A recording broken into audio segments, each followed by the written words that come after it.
وہی بات جو آپ نے چیٹ میں کی ہے آپ آگے بھی کر سکتے ہیں. بہت شکریہ. جی محمد سعید صاحب بسم اللہ، خوش آمدید. جی السلام علیکم ورحمۃ اللہ. وعلیکم السلام. جی باجی، میں نے ٹاپک کو دیکھتے ہوئے تھوڑی سی قرآن مجید کو مد نظر رکھتے ہوئے اپنا تھوڑی سی تحقیق کی تھی. اس پہ میں وہ شیئر کیے دیتا ہوں. انسانی تاریخ محض فتوحات اور شکستوں کا مجموعہ نہیں، بلکہ ایک ایسا آئینہ ہے جس میں ہر دور کا انسان اپنا باطن دیکھ سکتا ہے. قوموں کے عروج و زوال ہمیں یہ سکھاتے ہیں کہ اصل حکمرانی زمین کے ٹکڑوں پر نہیں بلکہ انسان کے کردار اور اس کے باطن کی مضبوطی پر قائم ہوتی ہے. قرآن مجید میں حضرت ذوالقرنین علیہ السلام کا واقعہ اسی حقیقت کو نہایت جامع انداز میں بیان کرتا ہے. وہ ایک ایسے حکمران تھے جنہیں اللہ تعالیٰ نے اقتدار، وسائل اور اختیار عطا کیا، مگر انہوں نے اس طاقت کو ظلم یا غرور کے لیے نہیں بلکہ اصلاح معاشرہ کے لیے استعمال کیا. اور سورۃ الکہف کی آیت نمبر 84 میں بے شک ہم نے اسے زمین کا اقتدار دیا اور اسے ہر چیز کا سامان عطا کیا. جب وہ ایک ایسی قوم تک پہنچے جو یاجوج اور ماجوج کے فتنوں سے پریشان تھی تو انہوں نے محض تسلی نہیں دی بلکہ عملی اقدام کیا اور ایک مضبوط دیوار تعمیر کی. اس موقع پر ان کا طرز فکر ہمیں یہ سبق دیتا ہے کہ فتنوں کا مقابلہ کرنے کے لیے قوت، حکمت اور اجتماعی کوشش ضروری ہے. سورۃ الکہف کی آیت نمبر 95 اس میں ہے کہ اس نے کہا میرے رب نے مجھے جو طاقت دی ہے وہ بہتر ہے، پس تم قوت کے ساتھ میری مدد کرو تاکہ میں تمہارے اور ان کے درمیان ایک مضبوط دیوار بنا دوں. تو یہ واقعہ آج کے دور میں ہمارے لیے ایک واضح پیغام رکھتا ہے. آج کے یاجوج مجوج دیکھا جائے تو دراصل وہ ذہنی انتشار، اخلاقی گراوٹ اور فتنہ انگیز اثرات ہیں جو ہمارے باطن کو کمزور کر رہے ہیں. ایسے میں ہمیں بھی اپنے اندر صبر، علم اور ذکر کی ایک مضبوط دیوار قائم کرنے کی ضرورت ہے. حضرت ذوالقرنین علیہ السلام کی ایک اور نمایاں صفت ان کا عدل و انصاف تھا. وہ طاقت رکھتے ہوئے بھی انصاف کے اصول پر قائم تھے. سورۃ الکہف کی آیت نمبر 87 میں ہے کہ اس نے کہا جو ظلم کرے گا ہم اسے سزا دیں گے. یعنی طاقت کا اصل استعمال انصاف کے قیام کے لیے ہونا چاہیے، نہ کہ ذاتی مفاد کے لیے. اس کے ساتھ ساتھ ذوالقرنین علیہ السلام کی عاجزی بھی قابل غور ہے کہ اتنی عظیم دیوار بنانے کے باوجود انہوں نے اس کامیابی کو اپنی طرف منسوب نہیں کیا بلکہ اسے اللہ تعالیٰ کی رحمت قرار دیا. آیت نمبر سورۃ الکہف کی آیت نمبر 98 میں یہی بات ہے. اس نے کہا یہ میرے رب کی رحمت ہے، پھر جب میرے رب کا وعدہ آئے گا تو وہ اسے ریزہ ریزہ کر دے گا. یہاں یہ ایک بہت بڑا سبق یہ ہے کہ دنیا کی کوئی بھی دیوار، کوئی بھی طاقت دائمی نہیں ہے. یہی حقیقت قرآن کے اس عمومی اصول کو مطلب بیان کرتی ہے جو سورہ رحمان میں بھی 26 اور 27 نمبر آیت میں ڈسکس ہوا ہے کہ جو کچھ زمین پر ہے سب فنا ہونے والا ہے اور صرف آپ کے رب کا چہرہ باقی رہے گا. اگر ہم اس پورے واقعے اور تاریخ کے سبق کو اپنے اوپر امپلیمنٹ کرتے ہیں تو واضح ہوتا ہے کہ اصل کامیابی باطن کی تعمیر ہے. جب انسان اندر سے مضبوط ہو، عدل پر قائم ہو، اپنی کامیابی کو اللہ کی عطا سمجھے، تب ہی وہ حقیقی معنوں میں کامیاب ہوتا ہے. آخر میں مطلب ہم ایک عہد کر سکتے ہیں کہ ہم اپنی زندگی میں طاقت جس کے اندر اختیار، علم اور وسائل شامل ہیں کو نیکی کے لیے استعمال کریں، نہ کہ غرور کے لیے. ہم اپنے باطن کے گرد صبر، علم اور تقوی کی ایک ایسی مضبوط دیوار تعمیر کریں جو کہ ہمیں ان مسائل سے بچا سکتی ہے. ہم عدل و انصاف کو اپنی ذات اور اپنے معاملات میں قائم کریں اور ہمیں اپنی ہر کامیابی کو اپنی محنت کا کمال نہیں بلکہ اللہ کی رحمت سمجھنا چاہیے، کیونکہ حقیقی کامیابی یہی ہے کہ انسان اپنے اندر کے فساد کو روک لے، بالکل اسی طرح جیسے حضرت ذوالقرنین علیہ السلام نے یاجوج اور ماجوج کے فساد کو روکنے کے لیے دیوار قائم کی. یہی راستہ انسان کو دنیا میں بھی کامیاب بناتا ہے اور آخرت میں بھی سرخرو کرتا ہے. جی بہت شکریہ، السلام علیکم۔ وعلیکم السلام۔ بہت ہی کمال جی آپ کی انڈرسٹینڈنگ اور بہت ہی خوبصورت شیئرنگ، بہت اچھے انداز میں آپ نے بہت پوائنٹس ہمارے ساتھ شیئر کیے، اور صحیح صاحب ہم امید کرتے ہیں کہ آپ ہر سیشن میں اسی طرح سے شامل ہوتے رہیں گے۔ بہت شکریہ آپ کا۔ جی عشاء جی صاحبہ۔ السلام علیکم۔ وعلیکم السلام۔ میرا کویشچن ہے اور ریکویسٹ بھی ہے کہ کوئی بھی دے دے ابھی، یا پھر چیٹ میں یا گروپ میں، یا ایک سے زیادہ لوگ بھی دے دیں۔ میں چاہتی ہوں مجھے زیادہ جواب ملے، کیونکہ نا مجھے ابھی جو ہم نے پڑھا نا کہ چینی قوم جو ہے وہ سارے انسپریشنز جو ہیں وہ ایکسیپٹ کر لیتی ہے، اور اسی وجہ سے وہ ترقی بھی کرتی ہے۔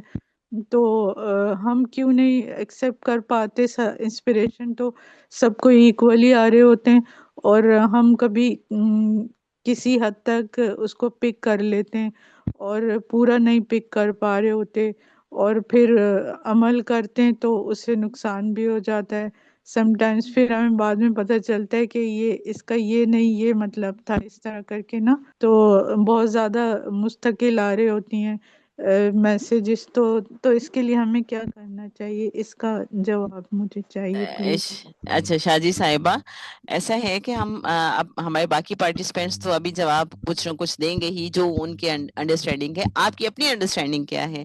ابھی آپ نے فرمایا کہ کہیں نہ کہیں ہم انسپریشن کو قبول کر رہے ہوتے ہیں اور اس کے اکارڈنگ کوئی عمل بھی کر رہے ہوتے ہیں، تو وہ جب ہم ریسیو کر پا رہے ہوتے ہیں تو ہم وجہ کیا ہوتی ہے آپ کے خیال میں؟ آپ کی اپنی کیا انڈرسٹینڈنگ ہے؟ میری تو یہ ہے کہ زیادہ سے زیادہ اپنی اٹینشن جو ہے دنیاوی لغویات سے ہٹا کر اور اللہ کی طرف اگر مستقل رکھا جائے، نماز و تلاوت، قرآن کی ڈیپتھ میں جا کے نماز کو بھی بالکل ڈوب کے پڑھنا، اور جہاں کہیں کوئی بھی فضول چیز ہو رہی ہو تو اسے اپنے آپ کو سائڈ پہ کر لینا، کیونکہ اس سے ہمارے اعمال ضائع ہو جاتے ہیں، اور جو چیزیں صاف ستھری کھانا، یعنی کہ جو ہمارے اندر چیزیں جاری ہوتی ہیں تو اس سے ہمارا باطن کثیف ہو جاتا ہے، بھاری ہو جاتا ہے، تو پھر ہم چیزوں کو پک نہیں کر پا رہے ہوتے، اور بیرونی طور پہ بھی ہمیں فزیکلی بھی صاف رہنا، ذہن کو، آنکھوں کو بھی صاف رکھنا، ہر چیز اپنے سے پوری کوشش کرنا۔ لیکن میرے خیال سے تو چینی لوگ پتہ نہیں یہ سب کرتے یا نہیں، مجھے یہ نہیں پتا، لیکن نا اس سے پک ہو جاتا ہے۔ مطلب ہمیں پھر اللہ سے جب ہم کنیکٹ ہوتے، یہ بات تو کنفرم ہے، تو ہم پک کرتے ہیں، لیکن اس کے باوجود بھی کبھی انسان ہے، کوئی گڑبڑ ہوتی ہے آس پاس، کچھ اٹینشن ڈائیورٹ ہوتی ہے تو ہم فلی نہیں پک کر پا رہے ہوتے، اس ٹائم بہت زیادہ طبیعت خراب ہونے لگتی ہے، حالت خراب ہونے لگتی ہے، اور یہ سارا اس طرح کے بڑے مسئلے ہوتے ہیں۔ ابو حضور تو فرماتے تھے کہ نا شہد زیادہ کھاؤ، اور پتہ نہیں کیا کہتے تھے، شہد کھانے کو ہی کہتے تھے زیادہ تر ویسے وہ، اور کہتے تھے ہاں ابو حضور کہتے تھے کہ وہ سیرت النبی صلی اللہ علیہ وسلم کی جو جلد اول ہے اس کو رات کو سونے سے پہلے لازمی چاہے 2 صفحے ہی پڑھ لو، تو وہ زیادہ مطلب اس پہ زور دیتے تھے ان چیزوں پہ۔ ٹھیک ہے جی، اب آپ نے اپنی اس حوالے سے انڈرسٹینڈنگ شیئر کی، دیکھتے ہیں کہ ہمارے باقی پارٹیسپینٹس کیا کہتے ہیں۔ انسپریشن کہاں سے کیسے قبول ہم کر سکتے ہیں، اور ہم مس کیوں کر دیتے ہیں اس انسپریشن کو، ہم ایکسیپٹ کیوں نہیں کرتے، اس کے اکارڈنگلی ہم عمل کیوں نہیں کر پا رہے ہوتے، وہ انسپریشن ریسیو نہ کرنے کی ریزنز کیا ہیں، ہم جانیں گے آپ سب سے ہی، اور ہم چاہیں گے کہ آپ کے ذہن میں اب آپ کو بھی تو انسپائر کیا جا رہا ہے نا، کوئی نہ کوئی خیال عطا ہو رہا ہے۔ اب وہ کون سی چیزیں ہیں جو آپ کو کہنے میں ہرڈل ثابت ہو رہی ہیں، آپ بات نہیں کر پا رہے، آپ ہینڈ ریز نہیں کر رہے، وہ بھی تو آپ سوچئے کہ کیا وجہ ہے۔ بہرحال ہم تھوڑا غور کریں گے تو ہمیں سمجھ آنا شروع ہو جائے گی۔ جی نفیسہ صاحبہ، ہم آپ کو سننا چاہیں گے اور اس کے بعد اصغر صاحب کی بات سنتے ہیں۔ جی نفیسہ صاحبہ، کیا ہر طرف خاموشی چھا گئی ہے؟ السلام علیکم۔ وعلیکم السلام۔ ایک پوائنٹ آ رہا تھا مائنڈ میں، خیال آیا تھا کہ جو 2 پہاڑوں کا طرح ہے، اور ذوالقرنین جب پہنچتے ہیں تو وہاں پہ دیکھتے ہیں کہ 2 پہاڑ ہیں اور ایک قوم آباد ہے درمیان میں. تو قوم کو اگر ہم لیں تو وہ ہم ہیں. اگر ہم دیکھ لیں کہ ہم سب ایک قوم کی طرح، اور 2 پہاڑ جو ہیں اگر ہم 2 طرز فکر لے لیں، یا پھر ہم یہ بھی کہہ سکتے ہیں کہ ایک کو اگر ہم روح لے لیں اور ایک کو نفس لے لیں، تو یہ چیز پھر آتی ہے کہ ہم ان دونوں کے درمیان میں کہیں کھوئے ہوئے ہم نظر آتے ہیں، یا پھر فساد یا یاجوج ماجوج جو ہے تذکرہ ہے کہ وہ ہمیں جو ہے وہ تنگ کرتے ہیں. ہمارے اندر کسی چیز کا سٹارٹ ہونا، یاجوج اور ماجوج، پھر اس کی انتہا تک پہنچنا. تو اس میں دیکھتے ہیں کہ حضرت ذوالقرنین کا جو کردار ہے وہ کیا کرتے ہیں کہ ایک مرشد کی طرح وہ یہ کر رہے ہیں کہ ہم جب دیکھتے ہیں ورڈز پہ ہم دیکھیں غور کریں تو اس میں ساوا ایک ورڈ مجھے ملا کہ ہم دیکھتے ہیں کہ دیوار تعمیر کر دی، لیکن درمیان میں اگر ورڈز پہ آیات پہ غور کیا جائے تو سورہ کہف میں جو بیان ہوا ہے یہ واقعہ، تو وہاں پہ یہ ساوا کا ورڈ ہمیں بتاتا ہے کہ درمیان میں جو کوئی تھا، جو فاصلہ تھا اس کو برابر کر دیا گیا، یا پھر اونچ نیچ تھی اس کو مساوی کر دیا گیا. تو اسد فین یہ 2 کنارے جو ہیں یہ بھی استعمال ایک لفظ ہوا ہے.